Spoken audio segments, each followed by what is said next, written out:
അപ്പോൾ ഗൈസ് അൽമാസിന്ന് 3 മണിക്കൂർ വെയിറ്റ് ചെയ്തിട്ട് നമുക്കൊരു പേപ്പർ കിട്ടി, ഒരു മെഡിക്കൽ സർട്ടിഫിക്കറ്റ് കിട്ടി. മെഡിക്കൽ സർട്ടിഫിക്കറ്റ് ഉണ്ടാക്കാൻ ഏകദേശം നമ്മൾ 3 മണിക്കൂർ സ്പെൻഡ് ചെയ്തു. ശരിക്കും ഇതൊന്നും ആവശ്യമില്ല.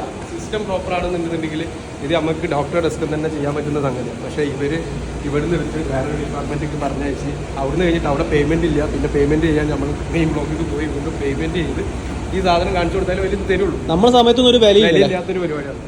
ശരിക്കും ഇത്ര ലാഗ് ആക്കേണ്ട കാര്യമോ അല്ലെങ്കിൽ ഇത്ര കോംപ്ലക്സ് ആക്കേണ്ട കാര്യമില്ല.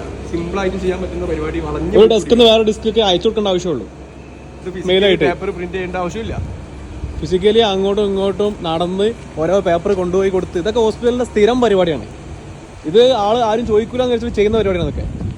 അപ്പൊ അൽമാസ് മാനേജ്മെന്റിനോട് നമുക്ക് പറയാനുള്ളത് എന്താ വെച്ചാല്, ഈ ഒരു മെഡിക്കൽ സർട്ടിഫിക്കറ്റിന് വേണ്ടിയിട്ട് ഞങ്ങൾ 3 ആളും കൂടിയും 2-2.5 മണിക്കൂർ ഞങ്ങൾ ഇവിടെ സ്പെൻഡ് ചെയ്തിട്ടുണ്ട്. ശരിക്കും ഈ ഒരു സർട്ടിഫിക്കറ്റ് തരാൻ വേണ്ടിയിട്ട് നിങ്ങൾക്ക് 2.5 മണിക്കൂർ ഞങ്ങൾ എൻഗേജ് ചെയ്യേണ്ട കാര്യം, നിങ്ങളെ എംപ്ലോയീസിന്റെ പ്രൊഡക്ടിവിറ്റി ഈ ഒരു സർട്ടിഫിക്കറ്റിന്റെ പേരിൽ മാത്രം അത്രയും സമയം ഇതിൽ എൻഗേജ് ചെയ്യേണ്ട കാര്യമില്ല. സിമ്പിളായിട്ട് പ്ലഗിൻസും ഈ പുതിയ ടെക്നോളജിയുള്ള സോഫ്റ്റ്വെയർ ഒക്കെ ഉപയോഗിച്ചിട്ട് നിങ്ങൾക്ക് ഇത് സിംപ്ലി ഡിജിറ്റലായിട്ട് ചെയ്യാൻ പറ്റും. വളരെ കാര്യങ്ങൾ ചുരുക്കാൻ പറ്റും.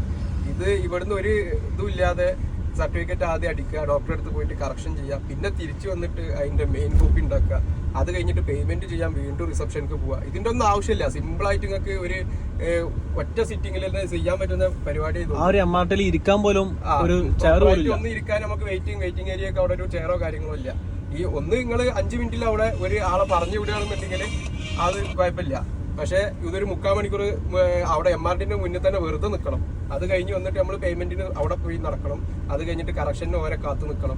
ഇതിന്റെ ഒന്നും ആവശ്യമില്ല. സിമ്പിളായിട്ട് നമുക്ക് ചെയ്യാൻ പറ്റുന്ന പരിപാടിയേ ഉള്ളൂ. അപ്പൊ നിങ്ങൾ പറ്റുകയാണെന്നുണ്ടെങ്കിൽ സോഫ്റ്റ്വെയർ ഒക്കെ ഒന്ന് അപ്ഡേറ്റ് ചെയ്ത് കുറച്ച് പ്ലഗിൻസ് ഒക്കെ യൂസ് ചെയ്തിട്ട് ആൾക്കാരെ സമയത്തിന് വാല്യൂ ഏൽപ്പിക്കുക. ഇത്രേ നമ്മൾ പറയുന്നുള്ളൂ.